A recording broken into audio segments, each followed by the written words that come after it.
سلطان العارفین حضرت مولانا محمد جلال الدین رومی رحمۃ اللہ تعالی علیہ کی مثنوی معنوی یعنی مثنوی شریف کا درس بھی مختصراً حصول تعلیم اور حصول برکت کے لیے ہوتا ہے۔ حضرت مولانا محمد جلال الدین رومی رضی اللہ تعالی عنہ کا مقام و مرتبہ تصوف میں، علم میں، عمل میں اور معرفت خداوندی میں بہت اونچا ہے۔ کوئی ولی دنیا میں ایسا نہیں ہے جو آپ کا منکر ہو۔ اگر وہ ولی ہوگا، اگر وہ سچا پیر مرشد ہوگا، اگر وہ سچا صوفی ہوگا، سچا شیخ ہوگا، تو مولانا روم کا قدردان ہوگا، ان کا معترف ہوگا، منکر نہیں ہو سکتا۔ یہ پہچان ہے۔ یہی وجہ ہے کہ بڑے بڑے اولیاء کرام نے، بڑے بڑے صوفیاء اعظام نے اپنے اپنے آستانوں میں، خانقاہوں میں مولانا روم کی مثنوی کا درس اپنے ہاں جاری رکھا ہے۔ کیوں؟ کہ مولانا روم کی مثنوی شریف میں قرآن کا پیغام ہے، قرآن کی آیات جگہ جگہ اشعار میں ملتی ہے۔ اگر آپ کو معلوم ہو اور اگر آپ کو یاد ہو تو آج سے چند سال پہلے میں نے مثنوی رومی اور قرآن کے نام سے کتاب شائع کی ہے، لکھی ہے۔ اس میں 114 اشعار ہیں، صرف وہ اشعار جس میں حضرت مولانا رومی نے قرآن مجید کی آیات یا قرآن مجید کی آیت کے الفاظ کو اپنے شعر کے اندر پیش کیا ہے۔ یہ بڑی خوبی کی بات ہوتی ہے نا کسی شاعر کے لیے۔ ہر شاعر تو ایسا کر ہی نہیں سکتا کہ شعر بنائے، ترتیب دے، تو ایسا شعر ترتیب دے کہ اس میں قرآن کی آیت فٹ ہو جائے یا آیت کے الفاظ اس میں سما جائیں۔ یہ تو مولانا روم کا کمال ہے۔ اس کے علاوہ حضرت مولانا محمد جلال الدین رومی نے احادیث کو بھی اپنے اشعار میں پیش کیا ہے، حدیث کے الفاظ پیش کیا ہے، تاکہ جب لوگ اشعار پڑھیں تو انہیں معلوم ہو جائے اور ان کی توجہ وہاں چلی جائے۔ کہاں؟ یا قرآن کی طرف، قرآن کے پیغام کی طرف، یا حدیث پاک کی طرف اور حدیث شریفہ کے پیغام کی طرف ذہن ادھر چلا جائے۔ جب وہ اشعار پڑھے گا تو اس کو خیال آ جائے گا اللہ نے کیا فرمایا، اسے خیال آ جائے گا اللہ کے رسول نے کیا فرمایا۔ تو یہ خوبی ہے شاعر کی۔ مولانا روم کی مثنوی شریف کی تمام جلدوں میں، تمام حصوں میں، تمام دفاتر میں آپ کو جگہ جگہ قرآن کے پیغامات ملیں گے سمجھانے کے لیے۔ پھر تمثیلات، حکایات، کہانیاں سمجھانے کے لیے مولانا روم نے بیان فرمائی، اور کبھی کبھی قصے قرآن سے ماخوذ اور کبھی کبھی قصے حدیث سے ماخوذ بھی ہیں۔ جو واقعات قرآن میں آئے ان کو بھی مولانا روم نے اشعار میں پیش کیا ہے، اور جو واقعات احادیث میں بیان ہوئے ان کو بھی مولانا روم نے مثنوی شریف میں اشعار کی صورت میں پیش کیا ہے۔ آج مثنوی معنوی کے دفتر اول حصہ چہارم میں سے ایک حکایت ہے،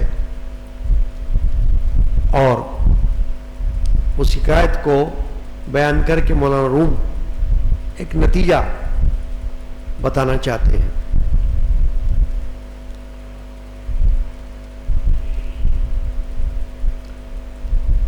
قصہ آنکس کے دریار وقوفت کیست، گفت منم، گفت چون توی درت نہ کشائم کہ کسے از یاران ران میں بینم کے من گویا۔ مولانا روم فرما رہے اس شخص کا قصہ جس نے دوست کے دروازے پر دستک دی، در یارے، یار کے دروازے پر، دوست کے دروازے پر، فارسی میں دوست کو یار بھی کہا جاتا ہے۔ تو فرما رہے ایک شخص کا قصہ جس نے اپنے یار، اپنے دوست کے دروازے پر دستک دی، کھٹکھٹایا۔ دوست نے پوچھا کون ہے؟ اس نے کہا میں ہوں۔ اس نے کہا تو ہے تو میں دروازہ نہیں کھولوں گا، کیونکہ میرے یاروں میں، میرے دوستوں میں سے کوئی ایسا شخص نہیں جو اپنے آپ کو میں کہے، وہ میرے دوستوں میں نہیں ہے۔ یہ عنوان ہے۔ اب یہ اشارہ کس طرف ہے؟ میں صوفیہ کے ہاں اس کو بہت سمجھایا جاتا ہے کہ میں سے مراد ہوتی ہے اپنی ہستی، اور تو سے مراد ہوتی ہے اللہ کی ہستی۔ تو بندہ کیا چیز ہے، کیا اوقات ہے، کیا حیثیت ہے جو کہے میں؟ لہذا میں کی جگہ تو یعنی اللہ کی طرف اس کو اشارہ کرنا چاہیے، اس کو یاد کرنا چاہیے۔ اب اصل میں تو مولانا روم یہی سمجھانا چاہ رہے ہیں کہ بندہ اپنی ذات کو پیچھے کر دے، اپنی ہستی کو، اور اللہ کی ذات پاک کو آگے رکھے، اللہ کی ہستی کو۔ لیکن مولانا نے سمجھانے کے لیے حکایت بیان کی ہے دو دوستوں کی، اس طرح سے کہ ایک شخص نے دوست کے دروازے پر جا کر دستک دی، تو اندر سے اس نے پوچھا کون ہے؟ تو اس نے صرف یہ کہا میں ہوں، نام نہیں بتایا۔ کیا کہا؟ صرف میں ہوں۔ جیسے کہ پوچھے کون، بار والا کہے میں، بس اتنا میں۔ تو اس نے کہا تو ہے، تب تو میں دروازہ نہیں کھولوں گا، کیونکہ میرے دوستوں میں سے تو کوئی ایسا نہیں ہے جو اپنے آپ کو میں کہے۔ اب مولانا روم شروع کرتے ہیں اشعار۔ تو پہلا شعر اس میں فرماتے ہیں آیا کہ آمد درے یارے بزد، گفت یارش کیستی اے معتمد۔ مولانا روم فرما رہے ایک شخص نے دوست کے دروازے پر دستک دی۔ دوست نے پوچھا اے معتبر آدمی تو کون ہے؟ گفت من، گفتش برو ہنگام نیست، برچنی خوان مقام خام نیست۔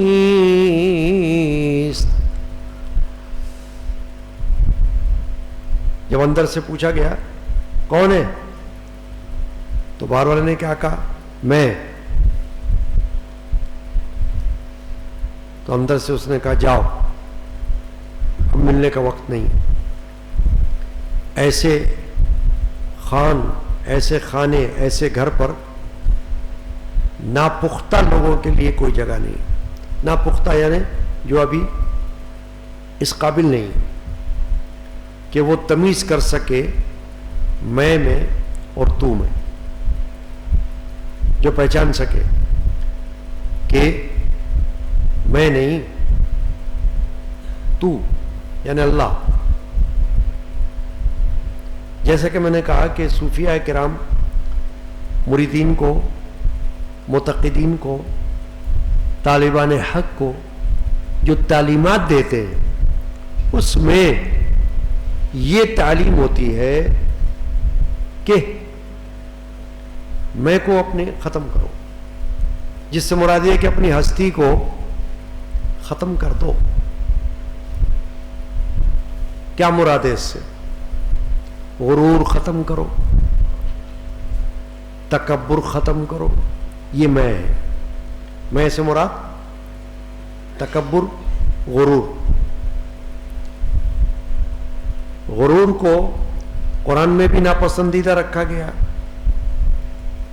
اور غرور کو حدیث میں بھی مکروہ، ناپسندیدہ کہا گیا. بہت بڑی مثال قرآن مجید میں حضرت موسیٰ علیہ السلام کے زمانے کے فرعون کی ہے کہ فرعون نے جو کچھ حرکات کی وہ غرور کے سبب کی. پھر ایک اور بڑی مثال شیطان ابلیس کی ہے کہ اس نے بھی نافرمانی کی اللہ کی. کیوں کی؟ میں کی وجہ سے. کیا کہا کہ میں ہوں، یعنی اپنی طرف دیکھنا، اللہ کی طرف نہیں. اپنی ذات کو دیکھنا، اپنی ذات پر فخر کرنا، کہیں اپنے علم پر فخر، غرور، کہیں اپنے عمل پر غرور. یہ دونوں باتیں بیکار ہیں. کیوں؟ کہ علم اور عمل غرور کے لیے نہیں ہے، سرور کے لیے، یعنی دل کی اطمینان کے لیے. کہ علم آ جائے تو دل کو اطمینان حاصل ہو جائے اور عمل نصیب ہو جائے تو بھی اطمینان مل جائے. غرور کے لیے نہیں ہے. تکبر تو بارگاہ الہیہ میں اسی لیے ناپسندیدہ رکھا گیا اور قرآن میں اسی لیے مثالیں دی گئی ہیں. فرعون کی، قارون کی اور ابلیس کی، شیطان کی، کہ انہوں نے غرور کیا تھا.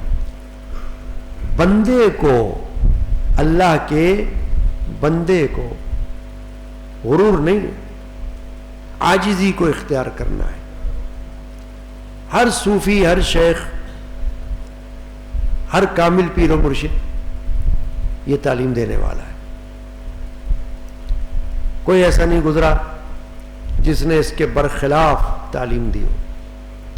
مرید کتنا ہی پڑھا لکھا ہو، کتنا ہی صاحب علم ہو، کتنا ہی دولت مند ہو، کتنا ہی باعمل ہو، مگر اس کو پیر یا مرشد یہ سمجھاتا ہے کہ تم اپنی ہستی کو بھول جاؤ، غرور کو چھوڑ دو، عجز و انکساری کو اختیار کرو، ہمبلنس، عاجزی اختیار کرو، بندہ بنو. اللہ نے تمہیں پیدا کیا ہے بندہ بننے کے لیے، انسان رہنے کے لیے. تو بندہ بن کے رہو. بڑائی تو سب اللہ کو زیبا ہے، وہی وہ ہے، تو ہی تو ہے. تو میں کو اپنے اندر سے نکال دو. مولانا روم کیا فرما رہے ہیں کہ ایک شخص نے دوست کے دروازے پر جب دستک دی اور اس نے اندر سے پوچھا کہ کون ہے، تو اس نے کہا میں ہوں میں. تو اندر سے دوست نے کہا کہ اب چلے جاؤ, تم سے ملنے کا وقت نہیں میرے پاس, تم ناپختہ ہو یعنی نامکمل ہو, ابھی تمہارے اندر سے میں نہیں گئی, میں نکلی نہیں ہے, تم میں کے اندر ابھی پھنسے ہوئے ہو, گرفتار ہو, اس میں سے باہر نکلو میں سے. تو جو بندہ اس بات کو سمجھتا ہے یا سمجھے گا یہ سن کر, وہ سمجھ جائے گا. عقل مند کو اشارہ کافی ہوتا ہے کہ مولانا روم اس طرف توجہ دلا رہے ہیں کہ دنیا میں رہتے ہوئے عاجزی پیدا کرو, تواضع عربی میں کہتے ہیں تواضع. حدیث پاک ہے من تواضع للہ رفعہ اللہ, جس نے اللہ کے لیے عاجزی کی اللہ اس کو بلند کر دیتا ہے. اللہ بلند کرتا ہے یہ اور بات ہے. اللہ نے کتنے ہی انسانوں کو بلند درجے عطا فرمائے. کن کو؟ ان کو جنہوں نے میں کو چھوڑا اور اللہ ہی کو یاد رکھا,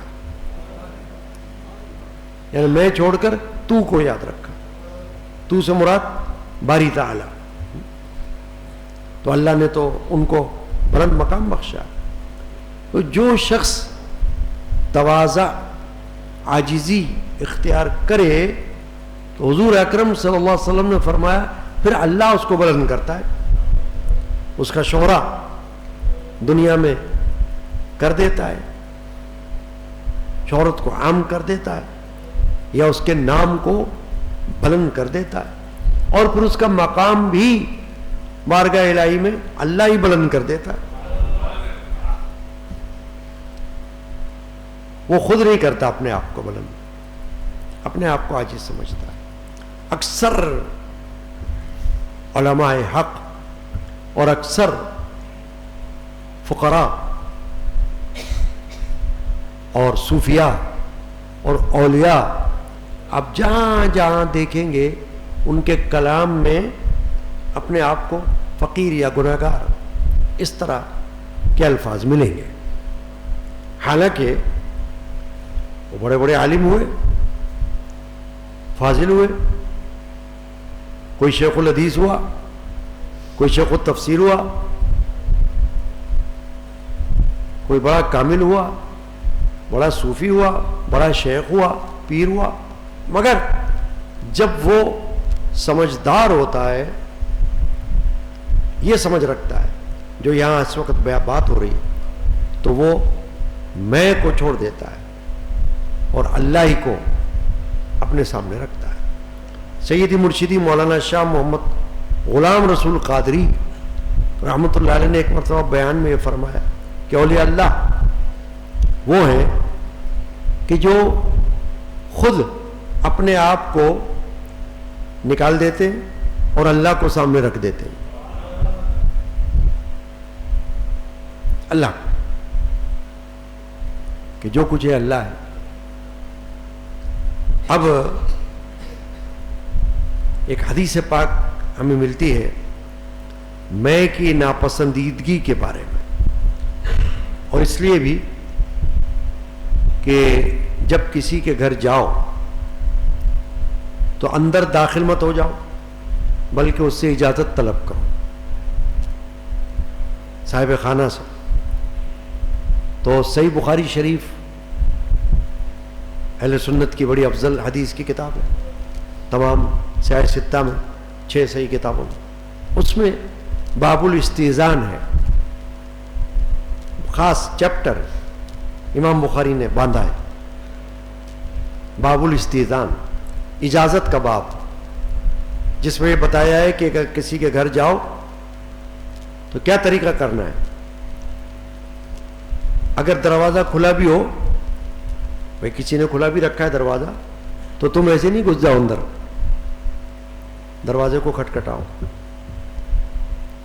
بجاؤ دستک دو یا آواز لگاؤ، اور اگر بند ہے دروازہ تو بھی یہ مت کرو کہ کھول دو زور سے، کہ اگر کنڈی نہ لگی ہو تو کھل جائے. تو حدیث پاک ہے بخاری شریف میں، مسلم شریف میں بھی ہے. حضرت جابر مشہور صحابی ہیں رضی اللہ تعالی عنہ، وہ یہ فرماتے ہیں کہ اتیت النبی صلی اللہ علیہ وسلم فی دین کان علی ابی، کہ میں رسول اللہ نبی اکرم صلی اللہ علیہ وسلم کی خدمت میں اس قرض کے بارے میں پوچھنے کے لیے گیا جو میرے باپ کے ذمے پر تھا. یعنی یہ پوچھنے کے لیے گئے کہ میرے باپ پر قرض ہے تو میں کیسے ادا کروں یا کیا کروں، بتانے کے لیے یہ کہہ رہے ہیں کہ میں گیا نبی اکرم صلی اللہ علیہ وسلم کے در اقدس پر، تو یہ کہہ رہے ہیں کہ میں نے دروازہ کھٹکھٹایا، فقال من ذا، حضور نے اندر سے پوچھا کون ہے، فقلت انا، میں نے کہا میں. یہ مثال حدیث میں آ رہی ہے، نام نہیں لیا انہوں نے اپنا، کہا میں انا. فقال، حضور نے اندر سے کہا انا میں کانہو کریہا، یعنی کہ آپ نے اس کو ناپسند کیا، فرمایا اس میں کو. مطلب یہ ہوا کہ اللہ کے رسول نے یہ بتلایا گویا کہ میں مت کہو، اپنا نام بتاؤ. جب کوئی اندر سے پوچھے کون، بولا میں فلاں، اپنا نام بولو، تاکہ اندر والے کو پتہ چل جائے کہ تم کون ہو. اب اس کی مرضی وہ تمہیں اندر آنے کی اجازت دے یا تمہیں واپس کر دے. تو اس طرح کی اور بھی حدیثیں یہ باب الاستئذان میں امام بخاری نے لائی ہے، جس سے یہ بتایا ہے کہ یہ مت کرو. ایک اور حدیث ہے جس میں جب یہ بات آئی تو صحابی نے پوچھا رسول اللہ میں اپنے ہی گھر میں اگر جاؤں تو بھی پوچھ کر جاؤں؟ اس نے فرمایا ہاں. تو پوچھا وہ تو میرا گھر ہے. فرمایا گھر میں تمہاری ماں ہو اور وہ نہ جانے کس سال میں ہو تو کیا تم پسند کرو گے کیسی گھس جاؤ؟ تب بھی اجازت لے کر جاؤ یا کھنکار کے جاؤ یا کچھ ایسا اشارہ کرو جس سے اندر گھر والوں کو معلوم ہو جائے کہ کوئی آنا چاہتا ہے. تو یا تو وہ منع کرے گا، روک دے گا، یا بلا لے گا. تو حضور نے فرمایا کہ کیا تم اپنی ماں کو برہنہ دیکھنا چاہتے ہو؟ اس لیے پوچھ کر داخل ہو. یہ حدیث شریفہ تو صرف اس لیے بتائی گئی کہ اس نے کہا صحابی نے، حضرت جابر نے میں، تو حضور نے ناپسند کیا کہ میں مت. فرمایا آنا میں 2 بار دہرایا حضور نے کہ میں یعنی میں کیوں کہہ رہے ہو؟ نام کیوں نہیں بتا رہے اپنے؟ نام بتاؤ. اب مولانا روم رحمۃ اللہ علیہ فرما رہے ہیں کہ اس دوست نے کہا کہ بھئی تم نے کہا کہ میں، تو تم واپس جاؤ. میرے دوستوں میں سے تو کوئی ایسا نہیں جس کو میں پسند کروں کہ وہ میں کہتا ہو. یعنی یہ دوسرا مطلب ہے کہ جس کے اندر میں ہو نہیں. میرا دوست تو ایسا ہونا چاہیے جو اپنی میں کو ہٹا دے اور اللہ کی ذات کو آگے رکھ دے. یا اللہ تو ہی ہے. میرے والد ماجد حضرت مولانا صاحبزادہ علم الدین القادری رحمۃ اللہ علیہ کی تعلیمات میں سے یہ بات ہے. ہمارے سارے مشائخ نے اس پر تعلیم دی ہے. میں اکثر کہتا رہتا ہوں، آپ سنتے بھی رہتے ہیں کہ ہمارے مشائخ کے ہاں ہر طرح کی تعلیم ہے. قرآن کی بھی ہے، حدیث کی بھی ہے، تصوف کی بھی ہے. صرف سمجھنے کی ضرورت ہے، سننے کی ضرورت ہے، آنے کی ضرورت ہے تاکہ تعلیمات سے واقفیت ہو جائے. تو میرے والد نے کلام لکھا کہ یا اللہ تو رہے اور میں نہ رہوں، یا اللہ تو رہے بس تو ہی تو رہے، بس تو ہی میری ہستی ہے کیا کچھ نہیں، کچھ نہیں میری ہستی ہے کیا کچھ نہیں، بس تو ہی تو رہے، بس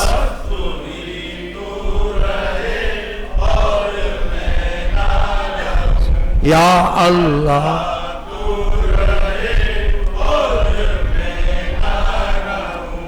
بس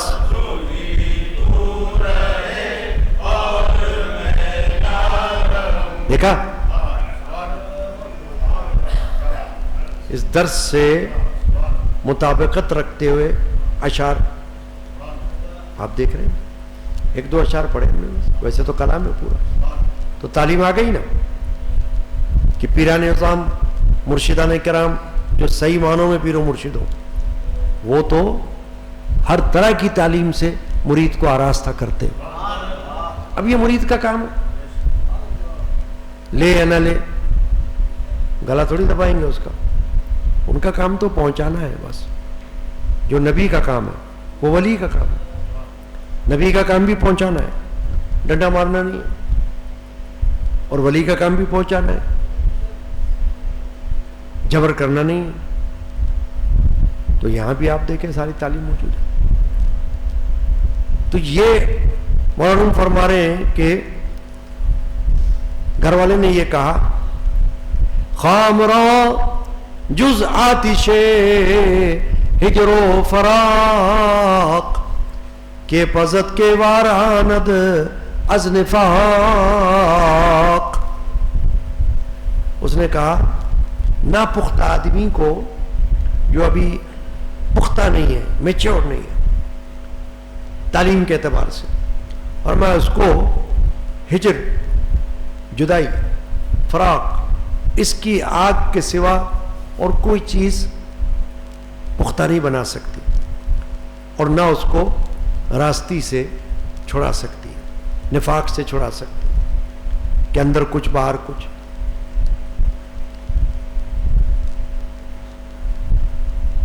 تو اس نے کہا چوں توئی ہے تو ہنوز از تو نرفت سوختن باید تو را در نار توفت۔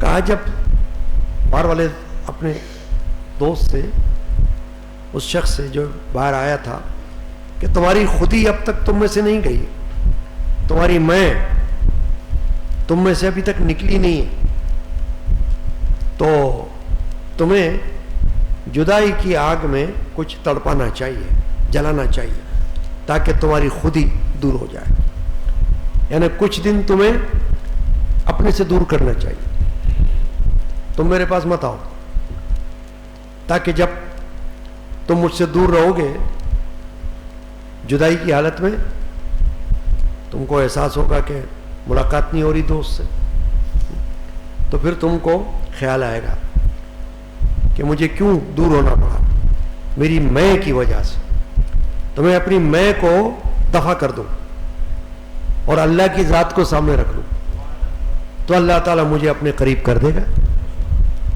دوست مجھے اپنے قریب کر دے گا۔ یعنی فراق میں، ہجر میں، جدائی میں جب کچھ دن گزریں گے تو پھر بے قراری پیدا ہوگی، اور پھر تمہیں پتہ چلے گا کہ میں کی وہاں پر گنجائش نہیں ہے۔ میں سے مراد ہوتی ہے اپنی ذات، کہ اپنی ذات کو ہٹا دو، اللہ کی ذات کو آگے رکھو۔ چنانچہ مولانا فرماتے ہیں کہ وہ جو میں کہنے والا تھا وہ شرمندہ ہوا، اور سال تک، 1 سال تک ریاضت میں لگا رہا۔ کس ریاضت میں؟ کہ ایسے اعمال میں لگا رہا جس سے اس کی میں نکل جائے، ایسے کام کرتا رہا جس سے غرور ختم ہو جائے، عاجزی آ جائے، انکساری آ جائے. جیسے ایک قصہ کتاب میں لکھا ہوا ہے کہ ایک مرید ایک پیر کے پاس گیا اور یہ کہا کہ حضرت میرے اندر غرور ہے، میں آپ کے ہاں کچھ دن گزارنا چاہتا ہوں تاکہ یہاں رہ کر جو مجھے تعلیم ملے اس سے میری میں نکل جائے، غرور نکل جائے، عاجزی آ جائے. تو جب انہوں نے دیکھا کہ اس کے اندر یہ مسئلہ ہے تو انہوں نے کہا کہ تم یہاں رہو مگر یہاں رہ کر صرف ذکر و فکر مت کرنا. حالانکہ یہاں ذکر اللہ تو ہوتا ہے مگر تم صرف اس میں مت لگنا، بلکہ تمہیں اس غرور کو دور کرنے کے لیے برتن دھونا اور جھاڑو دینا پڑے گا. یہ کہا تمہیں لنگر کھانے کے برتن دھونا پڑیں گے اور تمہیں جھاڑ پوچھ کرنا پڑے گی، صفائی کرنی پڑے گی، کیونکہ یہ کام ایسے ہیں کہ جس سے تمہارا غرور دفع ہو جائے گا، تمہاری میں ختم ہو جائے گی. خالی ذکر فکر نہیں بلکہ یہ. تو کیا ہوا کہ وہ 1 سال تک گھومتا رہا یہاں وہاں اور پھر وہ آیا دوبارہ. جب دیکھا کہ اب میں اس قابل ہو گیا ہوں کہ میں نے اپنے سے دور کر دیا ہے، نکال دیا اپنے اندر سے، اپنے وجود میں سے، عاجزی کو اختیار کر لیا، تو وہ دوبارہ آیا اور دوبارہ دستک دیا دروازے پر. چنانچہ مولا روم فرماتے پختہ گشت سوختہ پس باز گشت باز گردے خانہ باز گشت، کہ جب جدائی کی آگ میں جل جل کر وہ پختہ ہو گیا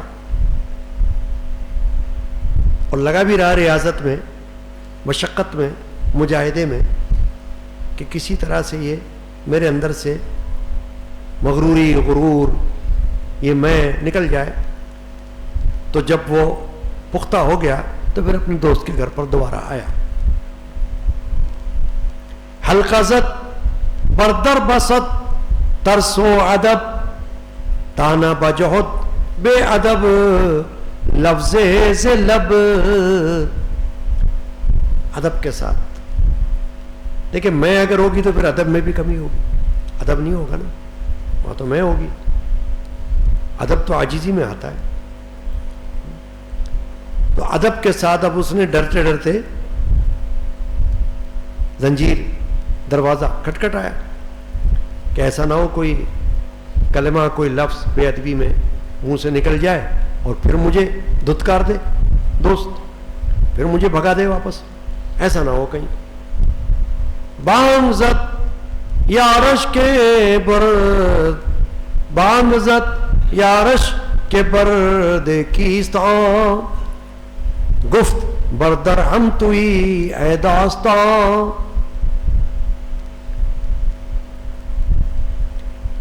اب اندر سے آواز آئی دروازے کی کھٹکھٹانے کی آواز سن کر کہ کون ہے؟ تو پہلے تو اس نے کہا تھا نا کہ میں. اب جب اندر سے آواز آئی کون، تو اس نے کہا تم ہی ہو، تم ہو. یعنی کہ اب یہ کہا اس نے، یہ نہیں کہا میں، نہیں کہا تم، آپ. گفت اکنو چومنی ایمن درائے نیست گنجائے دمن در یک سرائے. اب اندر سے اس نے کہا دوست نے کہ اب بات بنی، چونکہ تم میں سے وہ جو میں تھی وہ تو نکل گئی ہے، اب تم میں بن گئے ہو. یعنی تم میں مجھ میں داخل ہو گئے ہو. تو اب یہ جو تمہاری حالت ہوئی نا, اب تم اندر آ جاؤ. اب تم نہیں رہے. پہلے تم تھے, تب تم نے کہا تھا میں. اب تم نہیں رہے, بلکہ جب میں نے پوچھا کون, تو تم کہہ رہے آپ. میں نہیں, تم. اب تم میں بن گئے ہو, لہذا اب تم اندر آ جاؤ. کیونکہ ایک گھر کے اندر دو خودیاں یا دو میں نہیں رہ سکتے, ایک ہی رہتا ہے. یعنی صرف اللہ ہی وہ ہے کہ جس کو ہمیشہ بقا ہے, باقی تو سب کو فنا ہے. چنانچہ چوں یکے باشد ہما نبودوئی, مانیے برخیزت آ جاؤ ہم تو ہی. اندر والے نے کہا کہ جب دونوں کے دونوں ایک ہو جائیں تو پھر دوئی نہیں رہتی.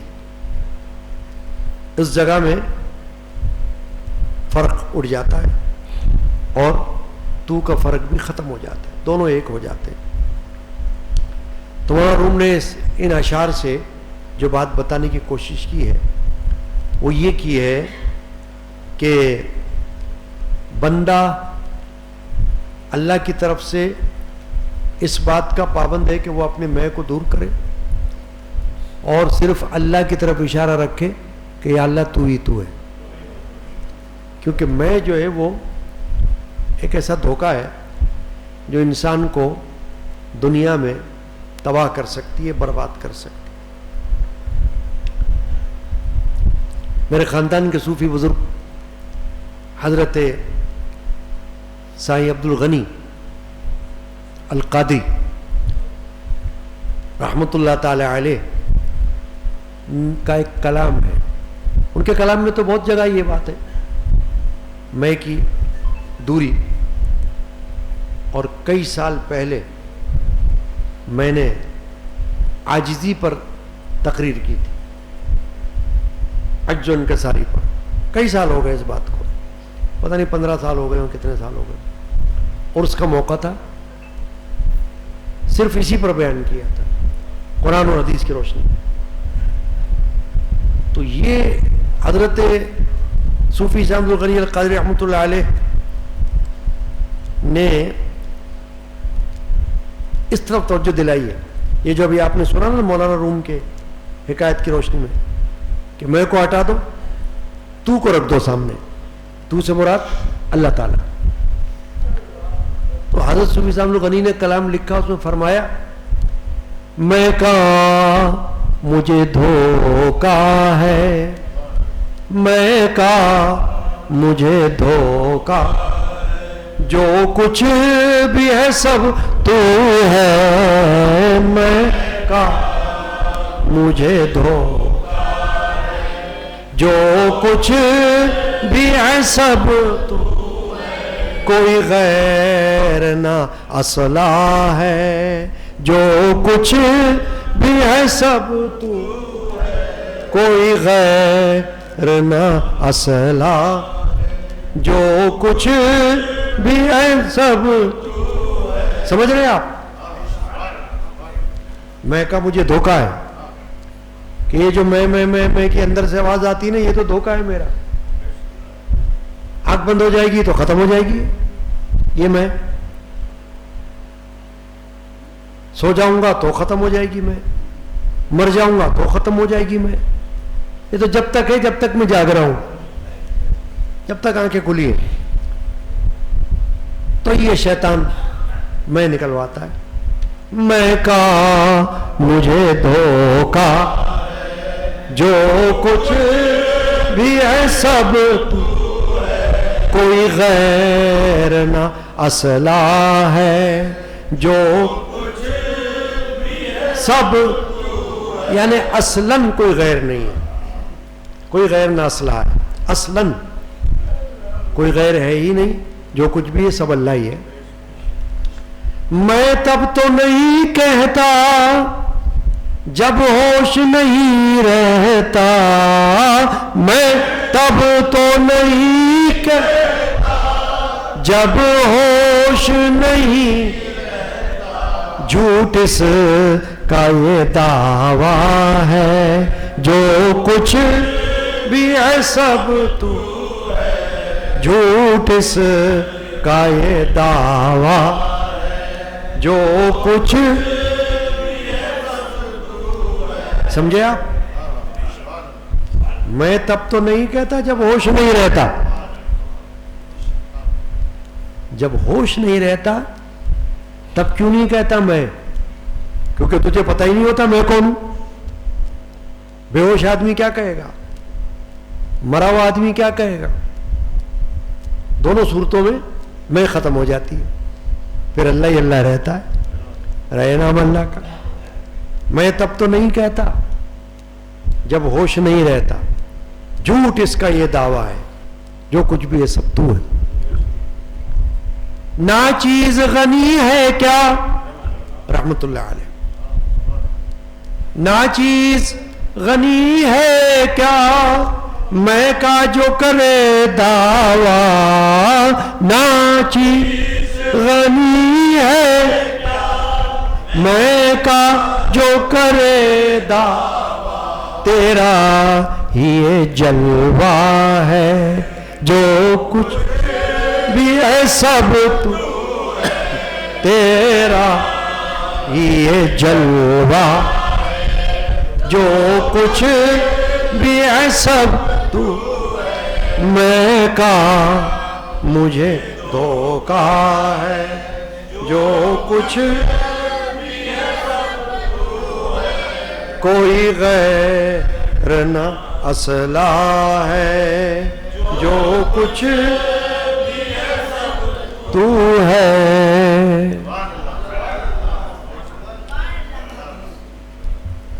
یہ آج کے محفل میں حضرت مولانا محمد جلال الدین رومی رحمۃ اللہ تعالی علیہ کے مثنوی شریف میں ہم نے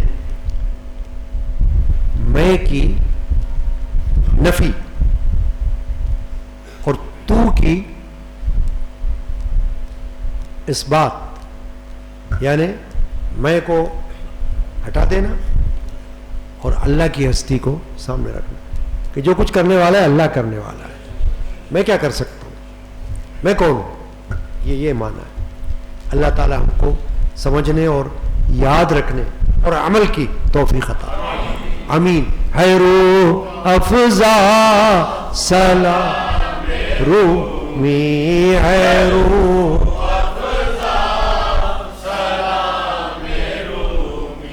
حیات ابدی پر، حیات اللہم ربنا آمین۔ جن حضرات نے دعاؤں کی درخواستیں پیش کی ہیں ان کے لیے دعا ہوتی ہے۔ سدا بہار لنگر جو یہاں خادموں کے لیے روزانہ ہوتا ہے، اس میں تعاون خیر کی دعوت ہے، اللہ تعالیٰ توفیق عطا کرے۔ مجھ گناہگار کی صحت کے لیے، اسکول کے اسٹاف کے لیے، محمد دانش قادری کے عدالتی مقدمے میں کامیابی کے لیے دعا، فضل الرحمان کی مغفرت کے لیے دعا، اللہ تعالیٰ سب کی دعائیں قبول کرے، اصحاب بدر کے صدقے میں آمین، مولانا روم کے طفیل آمین۔ اعوذ باللہ من الشیطان الرجیم، بسم اللہ۔ قل هو اللہ احد اللہ صمد لم یلد ولم یولد ولم یکن له کفوا احد، بسم اللہ الرحمن الرحیم۔ قل هو اللہ احد اللہ صمد لم یلد ولم یولد ولم یکن له کفوا احد، بسم اللہ الرحمن الرحیم۔ قل هو اللہ احد اللہ صمد لم یلد ولم یولد ولم یکن له کفوا احد، بسم اللہ الرحمن الرحیم۔ الحمد للہ رب العالمین الرحمن الرحیم مالک یوم الدین، ایاک نعبد و ایاک نستعین، اہدنا الصراط المستقیم صراط الذین انعمت علیہم غیر المغضوب علیہم ولا الضالین، ان اللہ و ملائکتہ یصلون علی النبی یا ایھا الذین آمنوا صلوا علیہ وسلموا تسلیما، اللهم صل على وعلى وأصحابه وابنه سيدنا الشيخ. بسم اللہ الرحمن الرحیم. یا اللہ یا رحیم یا رحمان. آج کے 17ویں شریف کی حاضری 14 بدر کی یاد میں اور مثنوی رومی کے درس میں خواتین و حضرات کی طرف سے قبول فرما. جو کچھ پیش کیا ہے حضور نبی کریم رؤوف الرحیم صلی اللہ علیہ وسلم کی بارگاہ اقدس میں نظر فرما. صحابہ کرام، اہل بیت اعظام، تابعین، تبع تابعین، اولیاء کاملین رضی اللہ عنہم اجمعین کی بارگاہ میں نظر فرما. اصحاب بدر رضی اللہ عنہم کی بارگاہ میں نظر فرما. سیدنا غوث اعظم رضی اللہ عنہ کی بارگاہ میں نظر فرما. مولانا جلال الدین رومی الرحمہ کی بارگاہ میں نظر فرما. سلطان مشائخ خواجہ نواب الاولیاء رحمۃ الہی کی بارگاہ میں نظر فرما. مرشدان پاک کے ارواح کو ثواب پہنچا. سب کے نام اعمال میں اجر و ثواب داخل کر. یا اللہ جو مرحومین ہیں جن کے لیے عرض کیا ہے ان کے ارواح کو ثواب پہنچا. ہمارے نام اعمال میں اجر و ثواب داخل کر. یا اللہ بے روزگاروں کو حلال رزق عطا کر. ملازمت کاروبار میں کامیابی عطا کر. مجھ گناہگار سمیت سب کے گناہ و خطاؤں کو بخش دے. بیماریوں کو دور کر. موجی مولک لا علاج امراض سے سب کو بچا. شفا عطا کر، صحت عطا کر. یا اللہ جو بے اولاد ہے انہیں نیک تندرست اولاد عطا کر. نیک تندرست اولاد نرینہ عطا کر. یا اللہ خیر النساء قادری جو بیمار ہیں ان کو شفا عطا کر، آنکھوں میں نور عطا کر. امین. زرینہ قادری جو بیمار ہیں ان کو شفا عطا کر. جہاں جہاں جس شہر جس ملک سے عرض کیا ہے سب کو شفا عطا کر. اللہ بچے بچیوں کو نیک جوڑے عطا کر. صحیح العقیدہ نیک رشتے عطا کر. ان کے گھروں کو آباد کر دے. اصحاب بدر کے صدقے میں، مولانا روم کے صدقے میں یا اللہ ان کو گھروں میں آباد فرما. آنے جانے والوں کو حفظ و امان میں رکھ. زوجین میں اتفاق محبت عطا کر. آمین آمین آمین. انشاءاللہ جمعرات جو پرسوں آ رہی ہے مغرب کی نماز کے فوراً بعد اہل بیت پاک کی یاد میں سید الشہداء امام حسین رضی اللہ تعالی عنہ کے چہلم حسینی کی فاتحہ اور محفل اور بیان ہوگا.